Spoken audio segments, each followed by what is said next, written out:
ప్రజల ఆకాంక్షలు నెరవేర్చలేనప్పుడు వాళ్ళని మత్తులో ముంచడం అనేది ఒక ఫార్ములా. ఇది డెమోక్రసీలో చాలా రోజుల నుండి జరుగుతున్నటువంటి అదే మనకి నచ్చని పార్టీ అధికారంలో ఉన్నప్పుడు తాగుడు దుర్వ్యసనం, దుర్మార్గం, తాగబోయిస్తున్నారు, ప్రజల జీవితాలతో చెలగాటమాడుతున్నారు.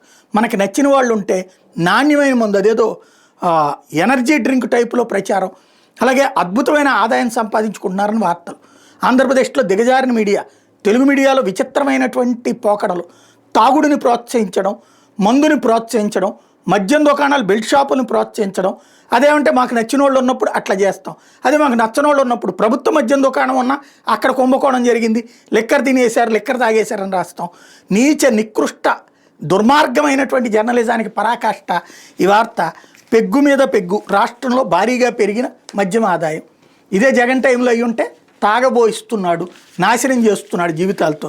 ఇప్పుడు ఏందయ్యా అంటే లిక్కరు ఏప్రిల్ జూన్ మాసాల్లో 83 లక్షలు తాగారట, ఇప్పుడు 103 లక్షలు తాగారట. 23.77% వృద్ధి చెందిందట. ఇది గ్రేట్ అనమాట ఆంధ్రాకి.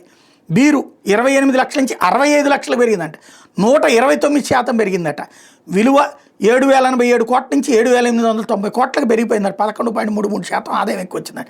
టోటల్గా 14.02%, 6,051 కోట్ల నుంచి 3 నెలల్లో, మొదటి 3 నెలల నుంచి చూస్తే ఇప్పుడు 3 నెలల్లో 6,899 కోట్లు వచ్చిందండి, 14.02 లక్షలు. ఇందులో విశేషం చూడండి, ఇక్కడ ఏప్రిల్ జూన్ 2024, ఏప్రిల్ జూన్ 2025 అప్పుడు 6,051 కోట్లు, ఇప్పుడు 6,899 కోట్లు, ఇలా ఆదాయం పెరిగిందని రాసి.